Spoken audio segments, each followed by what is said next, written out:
Lors de cette épreuve qu'il a fallu courir à tout prix et dont nous ne nous étendrons pas sur l'incohérence, nous eûmes droit à quelques émotions fortes. Ici, Christian Guedina, l'Italien, lors de la première manche, et c'est vraiment impressionnant.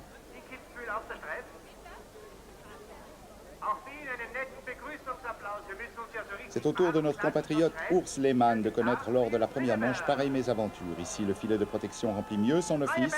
Il n'empêche que la réception est très brutale.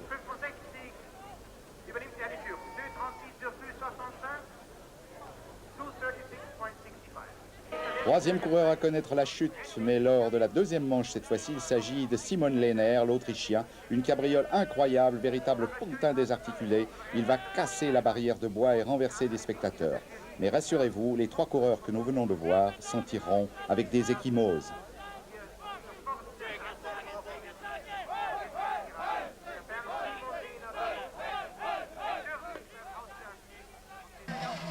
Mais bien sûr, il n'y a pas eu que des chutes à Kitzbühel aujourd'hui et nous retrouvons ici le Valaisan William Bess. Il était cinquième lors de la première manche et dans la deuxième manche, il fit une véritable démonstration en terminant deuxième. Au classement final de cette descente tarte à la crème, il se retrouve quatrième, ce qui est fort bien. William Bess ne cesse de progresser sur ce deuxième parcours. Il n'a pas commis de faute majeure et très certainement nous le retrouverons encore mieux classé très prochainement. Troisième de la première manche, Daniel Marer, vainqueur à Kitzbühel l'an dernier, manquait son passage du Hausberg, reculant au 8e rang final à égalité avec Franz Heinzer. Septième, le Bernois Bernard Pfanner, qui avait manqué son affaire à Schladming, confirme son 5e rang de Val Gardena. Le skieur de Hasselberg, dont le meilleur résultat est en 4e rang en 8,38 à Loèche, est parti pour réaliser la meilleure saison de sa carrière. Auteur d'une superbe deuxième manche, meilleur temps avec 28 centièmes d'avance sur Bess, Pirmin Zurbruggen, ici à Libinge, a pris une 3e place finale qui lui permet d'accroître son avance au classement général sur Fourouzet, le portant à 33 points et de prendre la tête du classement de la discipline. Tout en se plaçant idéalement avant le combiné, la victoire du Haut-Valaisan, il l'a laissé échapper ce matin sur la première partie du tracé, presque exclusivement de glisse. Au relevé chronométrique intermédiaire, le skieur de Saas-Almagel avait en effet 66 centièmes de retard sur Skordal et 61 sur Hoflener. Une première manche où les temps le confirment, un petit numéro de dossard constituait un avantage. Les 6 meilleurs étaient tous partis parmi les 8 premiers. Le vainqueur, le voici, il s'agit du Norvégien Atle Skordal, un vainqueur surprise sur cette piste où, sans aller jusqu'à parler de mascarade, il est certain que l'on n'a pas assisté ce matin à la vraie descente de la Strife. C'est bien sûr ici la meilleure performance de ce Norvégien qui était tombé à Schladming et à Val Gardena alors qu'il avait presque course gagnée. On aurait donc tort de se gausser de cette victoire. Skordal peut encore créer pas mal de surprises et pas plus tard que la semaine prochaine à Val d'Isère. Il était deuxième derrière Hoflener lors de la première manche et quatrième lors de la deuxième manche derrière Zurbruggen, Bess et Rupp. Donc il gagne cette descente sans avoir remporté ne fût-ce qu'une manche. Dans l'aire d'arrivée, bien sûr, sa joie éclate, mais à ce moment-là, Hoflener doit encore descendre.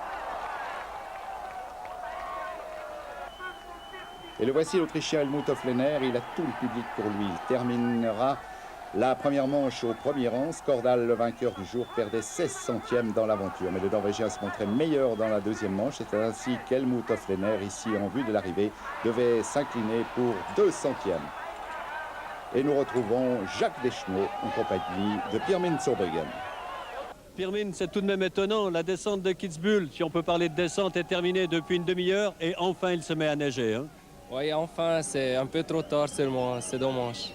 Quel est votre sentiment après cette descente? On peut parler quand même d'une descente de Kitzbühel ici. Quel est votre sentiment? Pour moi, c'est une descente, mais pas la vraie descente de Kitzbühel. Et moi, je ne parle pas de la Strife parce que c'est notre descente. Quand tu peux partir de tout en haut, c'est beaucoup plus dur pour les coureurs de finir très bien ici. Alors, je crois que c'est une expérience qu'il ne faudrait pas répéter, non? Il faut bien réfléchir sur cette situation. C'est clair que c'était maintenant une chose exceptionnelle. Mais quand on veut faire des choses comme ça, c'est peut-être bien qu'on peut faire des choses depuis tout en haut. Parce que pour la descente, je trouve, c'est où la descente va se décider de tout en haut. Parce qu'en haut, il y a des pages que tu dois bien skier et ça part déjà très vite. Et là, est-ce qu'on peut dire que vous avez perdu la course dans la première manche? Surtout, j'ai perdu la course dans la première manche. J'ai eu l'impression dans l'inspection que c'était pas si dur. À ce moment, j'ai changé un peu le matériel et c'était une faute parce qu'après, c'était quand même, en dessous, c'était encore de la glace. Et comme ça, j'ai pas bien skié les virages. J'ai toujours dérapé un petit peu, je pouvais pas faire les vitesses.